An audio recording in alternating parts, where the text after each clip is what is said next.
Welcome back to Daily Devotions with Pastor Peter. We are now still in Romans chapter 8. Romans chapter 8 is one of those chapters that is densely packed with stuff that we need to really reflect on, because this is the transition. I mean, when Paul says the word therefore, it's something that we need to pay attention to. So, we look back, no condemnation if we are in Christ.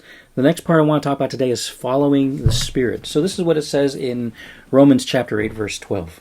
Therefore, dear brothers and sisters, you have no obligation to do what your sinful nature urges you to do. For if you live by its dictates, you will die. But if through the power of the Spirit you put to death the deeds of your sinful nature, you will live. For all who are led by the Spirit of God are children of God. So you have not received a spirit that makes you fearful slaves. Instead, you've received God's Spirit when He adopted you as His own children. Now we call Him Abba, Father, for His Spirit joins with our spirit to affirm that we are God's children. And since we are His children, we are His heirs. In fact, together with Christ, we are heirs of God's glory. But if we are to share His glory, we must also share His suffering. If we share His glory, we also must share His suffering. Some key things: as we are in the Spirit, we are supposed to be living according to the Spirit. We choose. We have no obligation to do what our sinful nature requires of us. Believe it, all the things that we are doing right now that is sinful, that is not pleasing to God, that God's not happy with, that we're not happy with, that leads us into destruction, that goes parallel. What God doesn't like for us to do, or what He doesn't want for us to do, that is against His will, those things go parallel with the fact that the things that we do that is not right for us becomes destructive. And yet, here's the reality with humanity. We try to figure out why things don't work out the way we want to.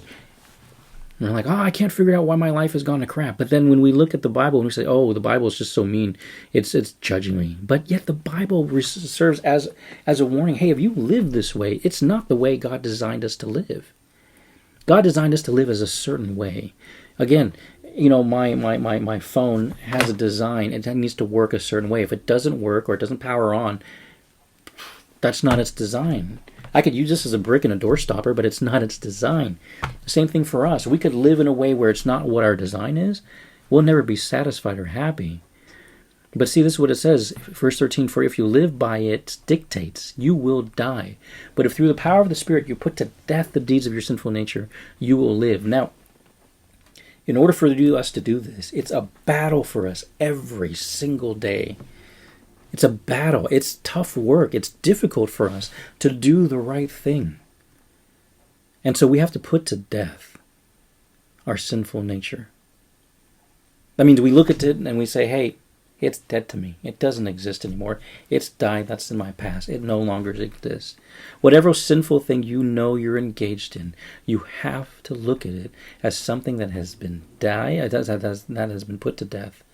You killed it off. Literally, it's buried in the ground. It's done. Yes, it was in your past. Yes, sometimes it comes and your thoughts come to it, but then you have to go back to the fact that I've nailed this down. The coffin is closed. It's buried. It's done. Because we are children of God. We are not slaves who are fearful or stuck.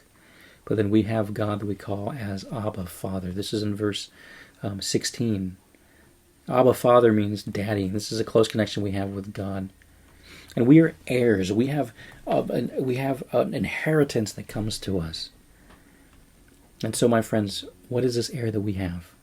That's what we'll be talking in our next video. Today is a short one. It is a short one. But for us to think, we are not trapped, my friends. We have the freedom to put to death what is wrong and what is bad, what is unhealthy. It's like choosing to eat the right foods. Yeah, I'm not the perfect person to talk about diet. I'll give you that. Fine. But you choose what goes in your mouth. You could choose what's healthy and what's not. But what's healthy doesn't taste good. You're right. It might not taste good in the very short term. But in the long term, you get to live to enjoy the good things of life.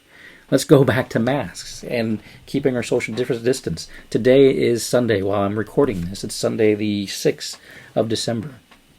And the government, our governor, has issued a safer at home, closed down, shut down mandate for the state of California to slow the spread. You could walk out without wearing a mask. I mean, they might fine you, and if not, the worst thing that literally can't happen to you is you get the disease. You choose. You could choose to continue on in your defiance, or you could choose to wear a mask to protect you and to protect others. Science doesn't prove anything. That's what people have said. So what about the science? Let me go with testimony here. The fact that I've worn this all year long, I haven't gotten sick. So for me, it works. Don't know about you.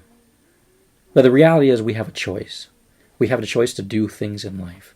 But the choice that we have affects us, but then it also affects others around us as well too. So my friends, as we look into this chapter, we do not have to live according to the sinful nature that we have. We could put it to death. Turn it off, nail in the coffin, be done with. It's up to you. Your choice. What will you choose? Take care, everyone. We'll see you in the next one. Bye-bye.